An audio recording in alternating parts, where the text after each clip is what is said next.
Hi friends, మరొక latest హౌస్తో మేము ముందుకు వచ్చామండి. వెస్ట్ ఫేస్లో 100 స్క్వేర్ యార్డ్స్ అండి. కింద వచ్చేపాటికి సింగిల్ బెడ్రూమ్ వస్తుంది, పైన డబుల్ బెడ్రూమ్ వస్తుందండి. ఓన్లీ ఫర్ 79 lakhs అండి. బండ్లగూడ ఈసీఎల్ సర్కిల్ నుంచి ఎగ్జాక్ట్గా 6 or 7 kilometers ఉంటుందండి. కన్స్ట్రక్షన్ అయితే చాలా బాగుందండి. కార్ పార్కింగ్ కూడా మంచిగా స్పేసియస్గా వచ్చింది.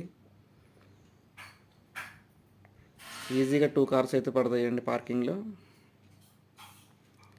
కిచెన్ వస్తుంది, బెడ్రూమ్ ఒకటి వస్తుందండి, కింద పైన డబుల్ బెడ్రూమ్ వస్తుందండి. ఓకేనా ఫ్రెండ్స్, ఇంట్రెస్ట్ ఉన్న వాళ్ళు మాత్రమే స్క్రీన్ మీద కనిపిస్తున్న ఈ నెంబర్కి అయితే కాల్ చేయొచ్చండి. 100 స్క్వేర్ యార్డ్స్ 79 lakhs అండి. చాలా రీజనబుల్ ఉంది, G+1. ఓకేనా ఫ్రెండ్స్, ఇంట్రెస్ట్ ఉన్న వాళ్ళు ఫుల్ వీడియో చూడండి, మాకైతే కాల్ చేయండి. థ్యాంక్ యూ అండి, బాయ్.